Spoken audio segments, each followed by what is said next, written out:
Noise versus the documents. Yan ang pag-uusapan natin ngayon. Samot-saring mga pasabog sa social media ng mga DDS at ng mga pro-Duterte, konsidera natin na ito ay political speech na may kasamang paninira.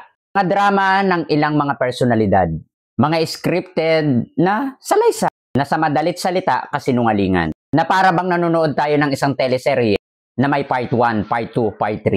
Kung katotohanan ng ating i-spread, dapat walang take 1, walang take 2, walang take 3. Direktang sagot sa mga direktang tanong. At ang isang malaking tanong, ano ang katotohanan at malinaw na katotohanan. Ang laman ng ICI report ay napakalinaw na hindi kailangang palabuin at baluktot. Napakalinaw, napakadiretso. Hindi ko na lang talaga alam kung bakit hindi nila maintindihan. Nandoon na tayo sa punto na no evidence, no case. At hindi mo pwedeng basta ituturo ang isang tao nang wala kang matibay na ebidensya. Pero ang malaking tanong, bakit ipinagigiitan ng mga DDS at ipinagpipilitan yung kanilang mga akusasyon na kulang-kulang at scripted na may part 1, part 2, part 3. Napakasimple lang. Magpakita kayo ng ebidensya, tapos ang usapan, kung may matibay kayong ebidensya, then file a case against Martin Romualdez. Ganun lang kasimple. Gano'n ba kahirap yun? Katotohanan na hindi nila maramdaman. Bagkus ginagawan pa nila ng issue para talagang masira ang isang tao. Sila ang may paratang, sila ang may claim, nasa kanila dapat ang burden of proof. Kasi ang nangyayari, nasa kanila ang akusasyon, tapos kami ang hahanap ng proof.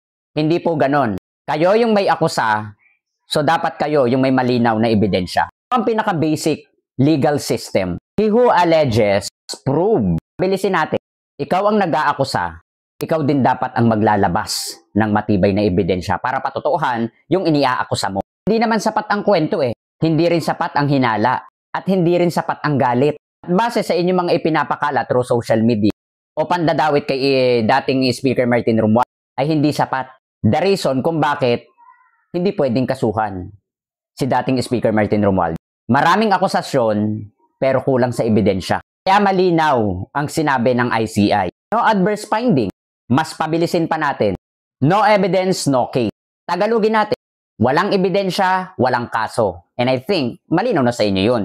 Ngayon, kung gusto nyo na makasuhan si dating spokesperson Martin Romualdez, kailangan maghagilap kayo ng matibay na ebidensya. Hindi yung naghahagilap kayo ng matitinding akusa kahit naman ito ay fake news. Hindi ito labanan ng paratang.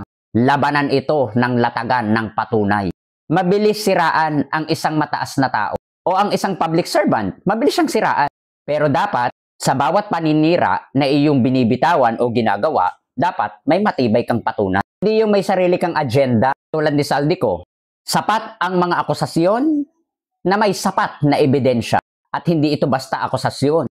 May witness, may mga dokumento, sapat. Pero bakit ipinagigiitan nyo o ipinagpipilitan nyo ang mga tao na wala namang patunay? Walang ebidensya, walang mga dokumento, walang nagsasabi na sila ay may transaksyon sa isyu ng korupsyon. Tahimik kayo pagdating dun sa mga involved, pero maingay kayo pagdating dun sa mga taong puro akusa. Ewan ko na. Dun lang tayo sa totoo. Alam namin kayo ay sanay sa mga fake news, pero wag nyo kaming idamay. So ayun, keep safe and God bless. Laging tatandaan, dun lang tayo sa totoo. Meow.